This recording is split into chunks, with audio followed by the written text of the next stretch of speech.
Every morning in SEAL training, my instructors, who at the time were all Vietnam veterans, would show up in my barracks room, and the first thing they'd do was inspect my bed.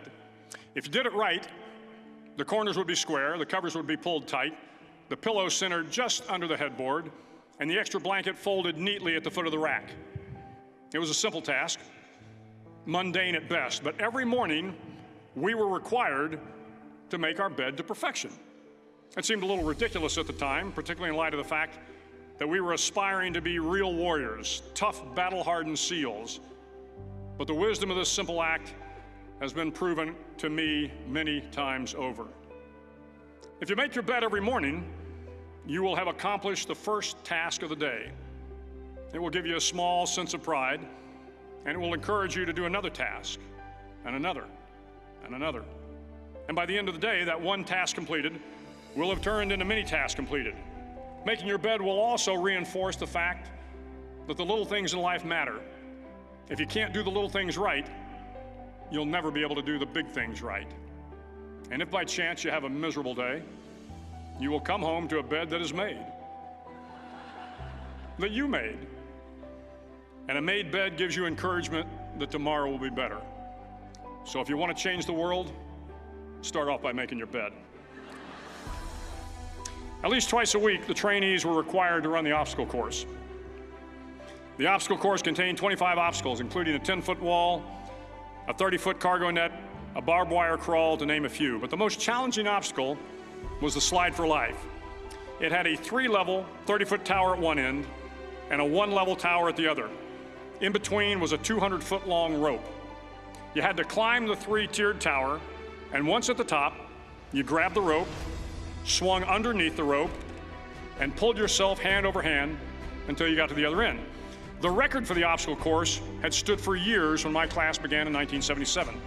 The record seemed unbeatable until one day a student decided to go down the slide for life head first. Instead of swinging his body underneath the rope and inching his way down, he bravely mounted the top of the rope and thrust himself forward. It was a dangerous move, seemingly foolish and fraught with risk. Failure could mean injury and being dropped from the course. Without hesitation, the student slid down the rope perilously fast. Instead of several minutes, it only took him half that time. And by the end of the course, he had broken the record. If you want to change the world, sometimes you have to slide down the obstacles head first. During the land warfare phase of training, the students are flown out to San Clemente Island, which lies off the coast of San Diego. The waters off San Clemente are a breeding ground for the great white sharks. To pass SEAL training, there are a series of long swims that must be completed. One is the night swim. Before the swim, the instructors joyfully brief the students on all the species of sharks that inhabit the waters off San Clemente.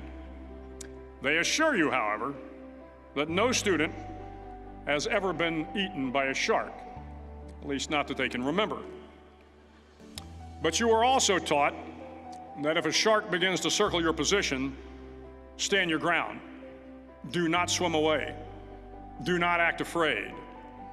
And if the shark, hungry for a midnight snack, darts towards you, then summons up all your strength and punch him in the snout, and he will turn and swim away. There are a lot of sharks in the world. If you hope to complete the swim, you will have to deal with them. So if you want to change the world, don't back down from the sharks.